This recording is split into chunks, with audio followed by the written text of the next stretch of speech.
Fighting for a democracy. Fighting for a democracy. And understand the difference here. Understand the difference here. Moving forward. When they asked her about the gun. Yes. And she, yeah, I got a Glock. What kind? Yes. And her answer was, Yeah. And Those were invented by nervous white people around black people. Tyrus just put Kamala Harris right in the spotlight. And let's be real, she's been standing there for years with stiff speeches, awkward laughs, and answers that sound more confusing than helpful. This isn't just another political jab. It's a full-on verbal breakdown, with Tyrus calling out her endless word salads, practiced chuckles, and those overly staged, uplifting moments. If her speeches have ever left you wondering what she actually meant, wait until you hear how Tyrus takes them apart. You won't listen to her the same way again. And the VP Harris, she won't go to the border, probably because she'd rather take the magic school bus to the moon. You guys are gonna see.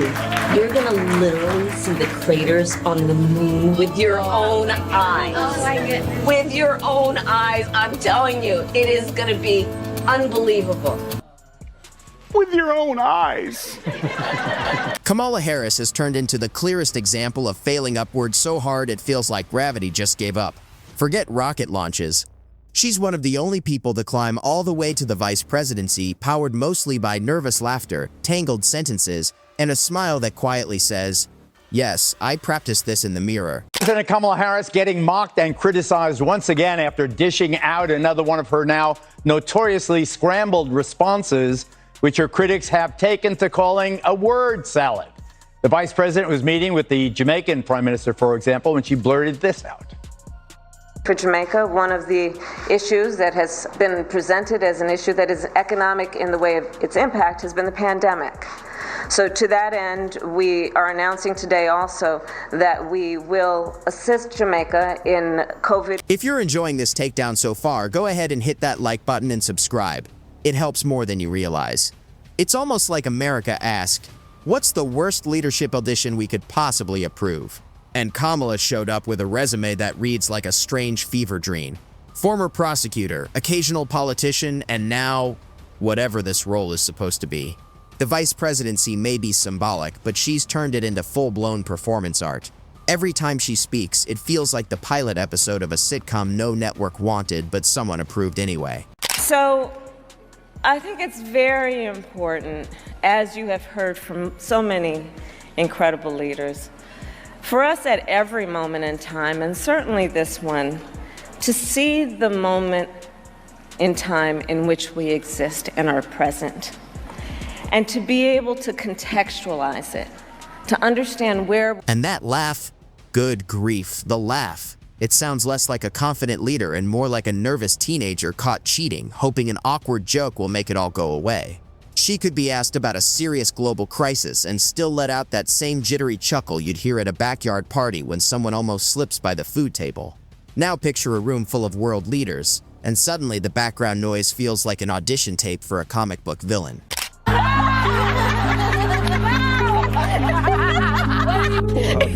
Poor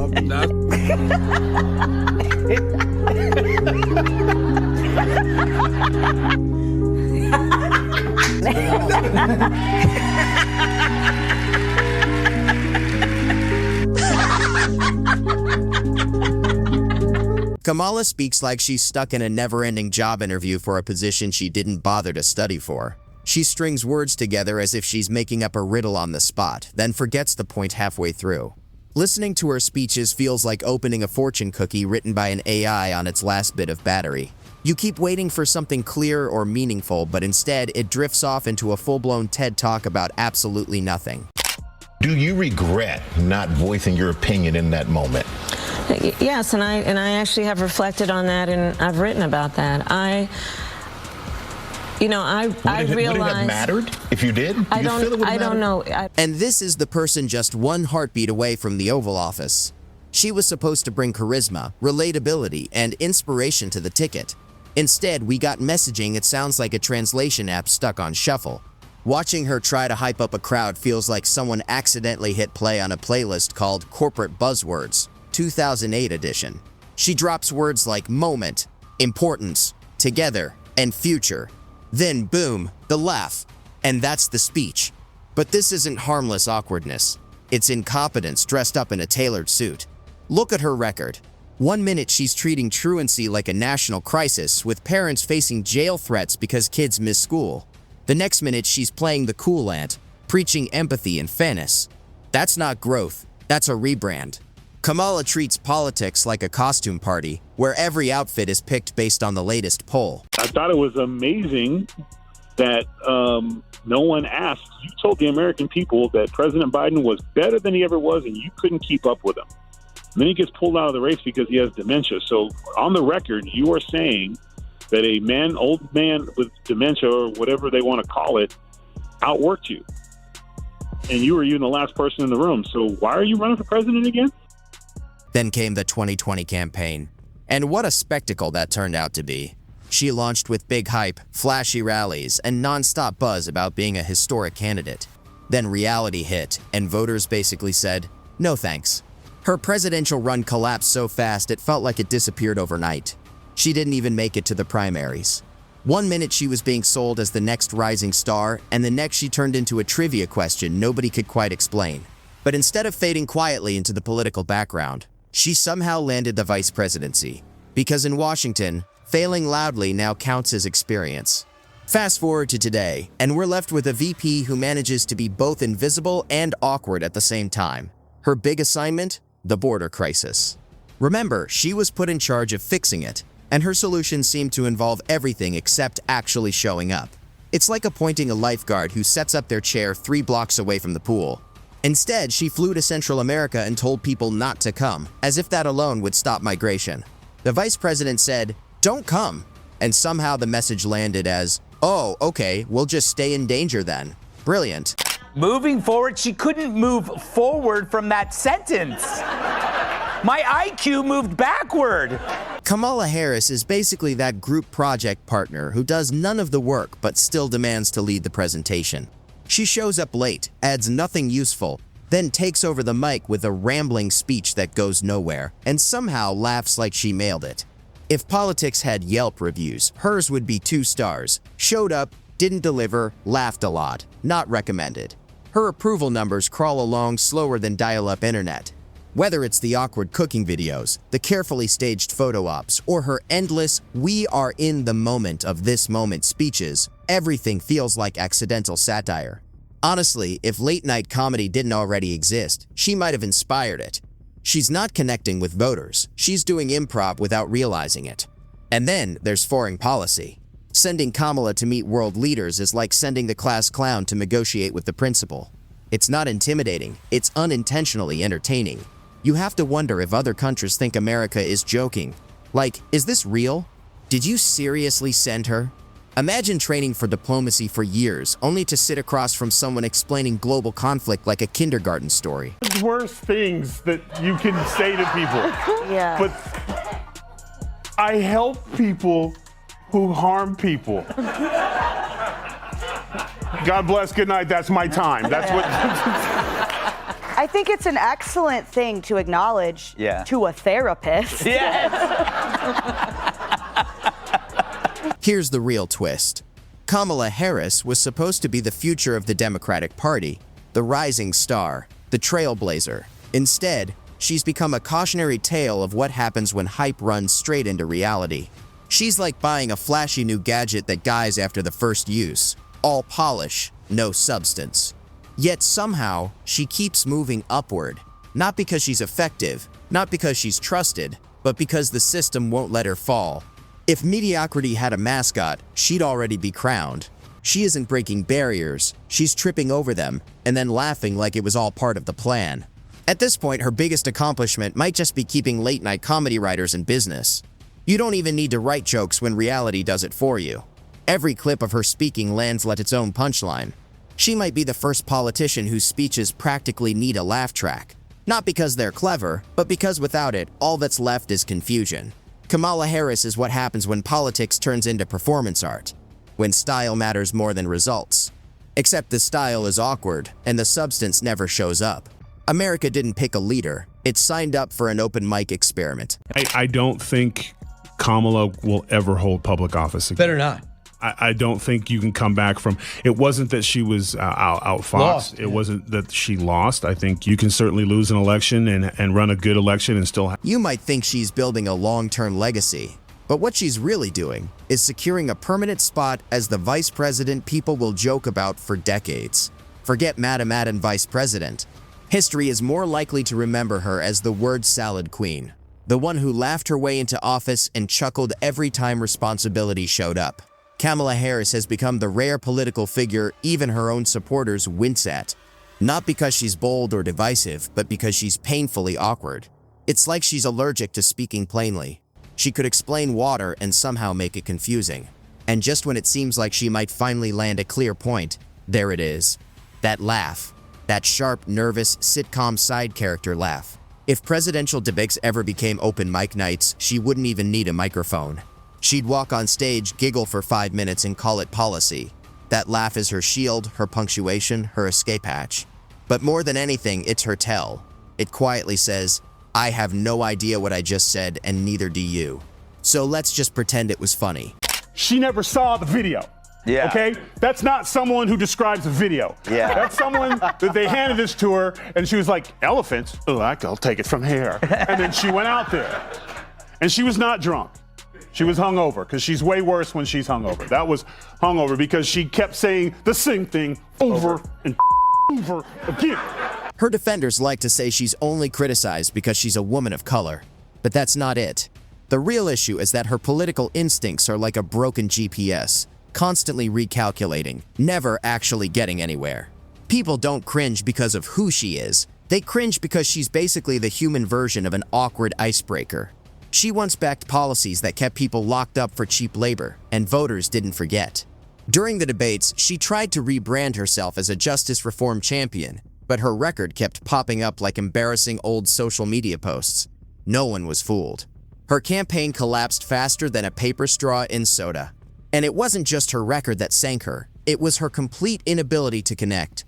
Kamala Harris talks like she's addressing a room full of interns who are forced to clap. There's no warmth, no sincerity, just carefully rehearsed lines that still come out tangled. When even her own staff reportedly struggled to explain what she stood for, you know it's bad. Imagine working for a candidate and having to Google your boss's platform. That's Kamala Harris. They surrounded, and then they formed a circle. And then they got together.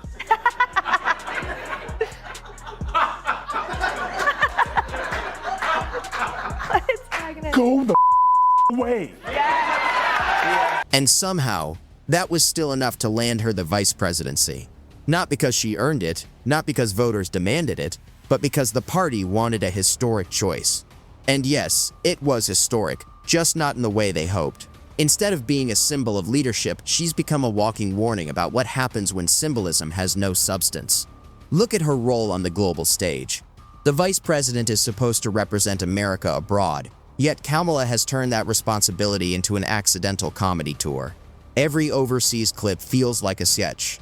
She stands next to serious leaders, nodding and smiling, then launches into a word salad that sounds like a group presentation from someone who skipped all the reading. You can almost imagine other leaders going home thinking, is this really the best America has? Her big border solution, telling people not to come, as if migration can be solved with a polite reminder. That's not leadership. That's customer service. Even her attempts to seem relatable are hard to watch. The cooking video, chopping vegetables like she's auditioning for a blooper reel. Awkward. The staged photo ops, meant to look natural, somehow feel painfully fake. She carries the charisma of an AI influencer that forgets to blink. So powerful at the convention when you said you have guns. No, at the debate. At the debate. I'm a gun owner. Tim Walz is a gun owner. I did not know that. If somebody breaks in my house, they're getting shot. Yes, yes. I hear that. I hear that. Probably should not have said that. But my staff will deal with that later. Yeah. Yeah. I'm talking about the first time I've ever seen Oprah Winfrey stutter. Yeah. She was like, what she wanted to say, remember that stupid you said at the, which Was it the debate or was it the DNC that they drew me out? And Stedman's pissed. He was double parked, waiting for this. Like, she literally said nothing. She's like, Oprah couldn't. If Oprah can't save you, nobody can save you. Her approval ratings say it all. They're not low because she's being unfairly targeted. They're low because nobody's buying what she's selling. Her numbers seem permanently stuck in the basement. And when pollsters ask how people feel about her, the most honest answer might as well be, meh. That's the real problem. She doesn't inspire loyalty or spark outrage. She inspires indifference, and indifference is political death. Her speeches have practically become their own category of comedy. Each one is a masterclass in saying nothing with maximum energy. She loops the same words over and over like she's casting a spell, and by the end, nobody remembers the original question. This is someone who couldn't survive the 2020 primaries, can't crack 40% approval, and still struggles to finish a thought without drifting into confusion. Yet, she's still next in line. That's not merit. That's desperation. Kamala Harris is the political version of a participation trophy. She didn't win, she showed up. She didn't inspire, she was available. She didn't lead, she laughed. Her rise isn't a story of vision or skill.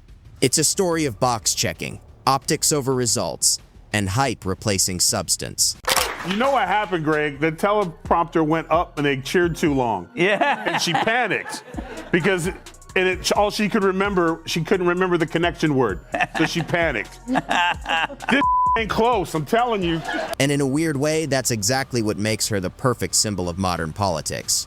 Because Kamala Harris isn't the exception, she's the template. Today's politicians aren't rewarded for competence, they're rewarded for presentation. And Kamala, she's all presentation. Unfortunately for her, that image isn't leader of the free world. It's more like a confused camp counselor, stalling for time until the bus shows up. She set out to make history, and she did. Just not the way she imagined. Instead of becoming a trailblazer, she became the punchline. And maybe that's fitting, because sometimes history doesn't crown a hero, it highlights example. Kamala Harris will be remembered as a case study in how not to lead, how not to inspire, and how not to connect. She wanted to be the moment, and became a lesson instead.